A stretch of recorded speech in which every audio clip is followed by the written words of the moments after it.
हमारे circle level और block level तक के पदाधिकारियों की मीटिंग थी। इस मीटिंग में मुख्य रूप से जो पदाधिकारी है उन्हें बुलाया गया था और इस मीटिंग का एजेंडा संगठन का रिव्यू ही करना था और रिव्यू करके आगे की जो हमारी प्लानिंग है उसके बारे में डिस्कस करना था। मेरा ये मानना है कि हरियाणा की जनता ने सभी पार्टियों को बार बार मौका दिए, सभी पार्टियों को बराबर मौका मिला। अब जनता इन सभी पार्टियों से त्रस्त हो गई है, जनता बदलाव चाह रही है। जनता ने देखा कि कैसे पंजाब में अच्छे काम हो रहे हैं, जनता ने देखा कि दिल्ली में कैसे अच्छे काम हो रहे हैं। उन सब का प्रभाव हरियाणा की जनता पर है और जनता इस बार बदलाव के लिए वोट करेगी, आम आदमी पार्टी को वोट करेगी। और मेरा ये मानना है कि इस बार आम आदमी पार्टी का संगठन पूरी तरह तैयार है चुनाव के लिए। सर, हरियाणा में पार्टी किस किस मुद्दे पर चुनाव लड़ेगी, किन किन मुद्दों पर चुनाव लड़ेगी? आम आदमी पार्टी का मुद्दा बड़ा स्पष्ट है। किसान का मुद्दा है, बेरोजगारी का मुद्दा है, शिक्षा का मुद्दा है, स्वास्थ्य का मुद्दा है, भ्रष्टाचार का मुद्दा है, महिला सम्मान का मुद्दा है, बिजली का मुद्दा है। आप देखो, किसानों की फसल की अगर मैं बात करूं तो ना तो यहाँ पर सारी खरीदी कर पा रही है सरकार, ना एमएसपी पूरा दे पा रही है, और जो खरीदी हो गई धान फसल उसको उठा तक नहीं पा रही है। आप देखोगे 2 दिन बारिश हुई, आधे से ज्यादा फसल सड़ रहे हैं वहां पर। किसानों की हालत इन्होंने खराब कर रखी है। बेरोजगारी में आप उठाकर देखोगे तो पूरे देश में नंबर 1 हो रहा है हरियाणा। ऐसे तो नहीं था पहले, बेरोजगारी में नंबर 1 बना दिया इन्होंने। हमारी महिलाओं, हमारी बहनों के साथ भारतीय जनता पार्टी जिस तरीके से बदतमीजी और अभद्र व्यवहार कर रहा है, ये कैसे बर्दाश्त किया जा सकता है? और यहाँ की सरकार समर्थन कर रही है। तो ये सारे मुद्दे हैं, हम मुद्दों के आधार पर ही राजनीति करते हैं। यही हमारे मुद्दे हैं जो जनता का मुद्दा है। एसवाईएल का मुद्दा बार बार आता है जब भी हरियाणा में आपका प्रचार आता है, तो चाहे भाजपा हो या कांग्रेस, एसवाईएल। आप सही कह रहे हो, एसवाईएल का मुद्दा बार बार तभी आता है जब चुनाव होता है। ये पार्टी इस मुद्दे को सिर्फ चुनाव के लिए लेकर आती है। इन पार्टियों को इस मुद्दे से कोई लेना देना नहीं है। इन पार्टियों को इस मुद्दे से कोई लेना देना नहीं है। इनको सिर्फ इस पर राजनीति करनी है। वैसे तो मैटर सब जुडिस है, क्योंकि कोर्ट में मैटर चल रहा है, इस पे ज्यादा मैं कुछ नहीं कह सकता हूँ। आपके माध्यम से मैं कांग्रेस से पूछना चाहता हूँ कि कांग्रेस का क्या स्टैंड है इस पर। पंजाब में दूसरी बात करते हैं, यहाँ दूसरी बात करते हैं। आप भाजपा से पूछो उनका क्या स्टैंड है, आपके माध्यम से मैं पूछना चाहता हूं। उनका कोई स्टैंड नहीं है। हरियाणा में भाजपा की भी सरकार रही, कांग्रेस की सरकार रही, पंजाब में भी अकाली भाजपा की सरकार रही, कांग्रेस की सरकार रही, केंद्र में भी इनके सरकार रहे बार बार। इतने सालों तक अगर इनको कुछ हल निकालना होता तो निकाल दिया होता। मुद्दा मैं बताता हूं हमारा क्या स्टैंड है। हमारा स्टैंड बड़ा क्लियर है। पंजाब को भी पानी चाहिए, हरियाणा को भी पानी चाहिए। 2 राज्यों का मुद्दा है। पानी देने की जिम्मेदारी किसकी है? पानी देने की जिम्मेदारी केंद्र सरकार की है। केंद्र सरकार कर क्या रही है? केंद्र सरकार को सिर्फ लड़ाना है, केंद्र सरकार को सिर्फ राजनीति करनी है, उनको मुद्दे से कोई मतलब नहीं है। तो मेरा ये मानना है कि हम मुद्दे की राजनीति, असली मुद्दे की राजनीति करते हैं और मैटर सब जुडिस है। इसमें ज्यादा बात करना मेरे लिए भी और आपके लिए भी ज्यादा ठीक है। इस मुद्दे को लेकर हरियाणा के मुख्यमंत्री ने पंजाब के मुख्यमंत्री तक लिखा है, मिल बैठ के बात करते हैं। हरियाणा के मुख्यमंत्री जी से मैं कहूंगा कि आपकी सरकार केंद्र में भी थी और पहले यहाँ पर भी थी और पहले पंजाब में भी थी। इससे पहले तक आप सो रहे थे क्या?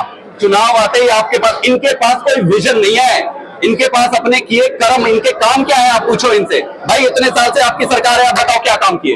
इनके पास 9.5 साल से एक ऐसा काम नहीं है बताने को कि भाई क्या काम किया है। फिर अब करे क्या? अब करे कोई मुद्दा लेके आओ, कोई मुद्दा लेके आओ। राजनीति करनी है, गंदगी मत करो। कल प्रधानमंत्री और मुख्यमंत्री मनोज की मुलाकात हुई, क्या सियासी मायने निकाले जा सकते हैं? जो मर्जी आप मायने निकालो, उनके प्रधानमंत्री, उनके मुख्यमंत्री आपस में मिले, ये वापस में दिखावा करेंगे। प्रधानमंत्री की जिम्मेदारी बनती है। मैं हरियाणा में हूँ, मुझे हरियाणा को पानी चाहिए, पंजाब कह रही है मुझे पानी चाहिए, दोनों को पानी दो, आप लाओ। प्रधानमंत्री की जिम्मेदारी है। जब भी चुनाव होता है आ जाते ही इनको राजनीति करनी है। हम सबकी जिम्मेदारी है कि राजनीतिक मुद्दे को सही मुद्दे पर लाकर चुनाव पे लड़े। हरियाणा पंजाब सरकार कांग्रेसियों को अंदर कर रही है, वही सरकार बीजेपी आम पार्टी के तो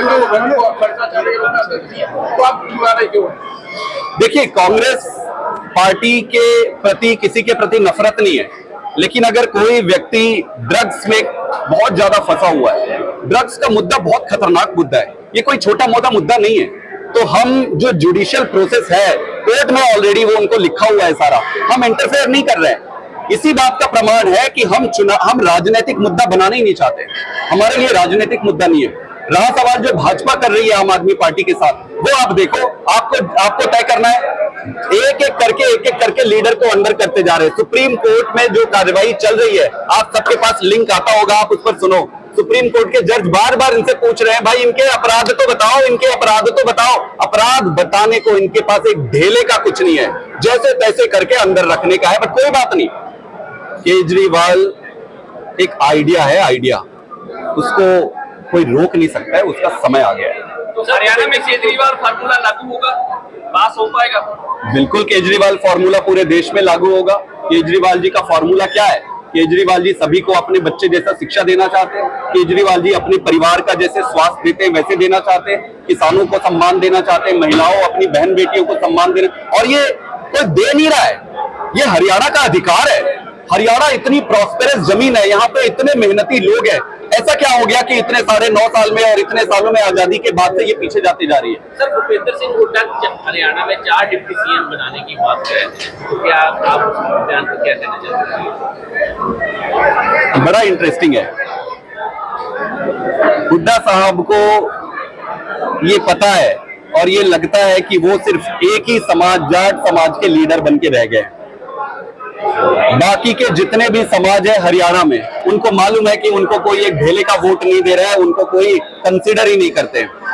अब चुनाव आ गया है, तो हुड्डा साहब को ये लग रहा है, यार मैंने तो जाट समाज का लीडर बन गया हूँ, बाकी समाज मुझे वोट नहीं दे रहा है, तो फलाने समाज, ये समाज, वो समाज, XYZ ऐसे करके इनको वोट लेने के लिए, जब उनको डर लग रहा है ना हुड्डा साहब को कि वोट नहीं मिलेगा, तो आप खुद ही बताओ, खुद ही सोचो कि अचानक ऐसा क्या हो गया कि उप मुख्यमंत्री की बात कर रहे हैं। भाई हुड्डा साहब को बताना चाहिए कि जब आप मुख्यमंत्री थे तो आपने क्या क्या काम किए। हुड्डा साहब को बताना चाहिए कि हरियाणा के लिए आपका विजन क्या है। आपके पुराने काम और आपके विजन ये देखकर जनता तय करेगी। लेकिन ये कर क्या रहे कि भाई मैं सीएम बन जाऊंगा, इस समाज को डिप्टी सीएम बना दूंगा, इस समाज को, हरियाणा में 30-35 समाज है, कितने बनाओगे 30-35 समाज को उप मुख्यमंत्री? तो ये सारा राजनीतिक ढकोसला है, जनता समझदार है, इस बार फंसेगी नहीं। हरियाणा के पास लोकसभा चेहरा समय आने पर पार्टी तय करेगी। आज संगठन बनाने का समय, संगठन बना रहे, इतना विशाल जो संगठन बनेगा, इसी में से कोई एक लीडर निकले। 10 लोकसभा सीटें हरियाणा की और लगातार आप जातीय जनगणना पे क्या कहना? सुनाई नहीं दे रहा। मैं क्या, लगातार आम आदमी पार्टी की विकेट गिर रही है। पहले सतेंद्र गए, फिर सिसोदिया, हो गया उसके बाद संजय। हरियाणा में आप अरविंद केजरीवाल का चेहरे के ऊपर चुनाव लड़ने की सोच रहे हैं, क्या अगला नंबर केजरीवाल का तो नहीं, बीजेपी की नजर में? अब ये तो आप बीजेपी से पूछो, फ्रॉड तरीके से वो उठा रहे हैं, वो किनको उठाना चाहते हैं, क्या करना चाहते हैं, इसका तो वही बता सकते हैं। आम आदमी पार्टी एक ईमानदार पार्टी है, एक चीज समझना पड़ेगा, आम आदमी पार्टी ईमानदार पार्टी है, और ईमानदार है इसीलिए जेल में डाल रहे हैं। अगर बेईमान होते तो सेटिंग हो जाती, बाहर हो जाते, कोई जेल में रहता क्या एक भी दिन? आप बताओ भाई, जेल में है इसीलिए क्योंकि ईमानदार है। जातीय गणना पे क्या कहना है? देखिए ये एक मुद्दा है जो 1-2 स्टेट्स पे आया है, इस पे आपको बैठकर समझना पड़ेगा कि क्या करना है, इसके फायदे क्या है, इसके नुकसान क्या है। कोई भी ऐसा मुद्दा समाज को बांटने के हिसाब से या राजनीति करने के लिए जब सामने लाया जाएगा, तो मेरा मकसद है कि इसको राजनीति से अलग करके, ये बहुत बड़ा मुद्दा है, ऐसे मुद्दे को देश के विकास को सामने रखकर ही करने चाहिए और राजनीति नहीं होनी चाहिए। सर, पिछले 20 साल में 10 साल कांग्रेस राज कर रही है, 10 साल भाजपा कर रही है, तो उन दोनों पार्टियों का मुकाबला आप कैसे करेंगे? उनका संगठन ऑलरेडी तैयार हुआ पड़ा है, आप मुकाबला कैसे करेंगे? वही संगठन तो दिल्ली में भी थी, वही संगठन गुजरात में थी, वही संगठन पंजाब में थी, इनका कहीं कोई संगठन नहीं है। कैसे चलता है मैं बताता हूँ इनकी राजनीति। हाँ भाई, 4 आदमी तेरे, 5 आदमी मेरे, 6 आदमी उनके, ऐसे इनका संगठन करता है। इनके कर्मठ काम करने वाले कार्यकर्ता नीचे तड़फ रहे हैं, काम करते करते ढह रहे हैं। अंत पंत में वो किसी का रिश्तेदार, किसी का जान पहचान, उसी को टिकट मिलेगी, उसी को आगे करेंगे। इनका कोई संगठन नहीं है। और भाजपा कहती है कि इनके पन्ना प्रधान है, फलाना है, ढिमका। इनके पन्ना प्रधान सिर्फ पन्ना में है, पन्ना में, कहीं और नहीं है। चुनौती देता हूं आप सबको भी, मैं इनवाइट करता हूं, आप आओ, आप देखो आम आदमी पार्टी का संगठन हर गांव में 21 मेंबरी कमेटी बन चुकी है आम आदमी पार्टी। हरियाणा में होगा, हालांकि पूरे देश भर में होगा।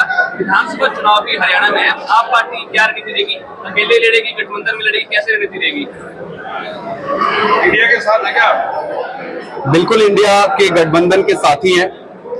राष्ट्रीय चुनाव के लिए, नेशनल लेवल के चुनाव के लिए, लोकसभा के चुनाव के लिए ये गठबंधन हुआ है। इंडिया गठबंधन के साथ है। विधानसभा चुनाव सारी पार्टियां अलग लड़ रही है, अभी भी चुनाव हो रहे हैं। विधानसभा चुनाव अलग लड़ रहे हैं, उसमें स्पष्टता है। जो इंडिया गठबंधन हुआ है वो राष्ट्रीय चुनाव लोकसभा के लिए ही हुआ है। उसमें जो भी डिसाइड होगा, आपस में मिल बैठकर जो डिसाइड होगा वो करेंगे। हरियाणा में क्या स्थिति रहेगी? हरियाणा में भी कोऑर्डिनेशन कमेटी है इंडिया गठबंधन की, वो बैठेगी और वो बैठकर डिसाइड करेगी कि किसको कैसे क्या लड़ना है, इसका पालन करेंगे। Thank you.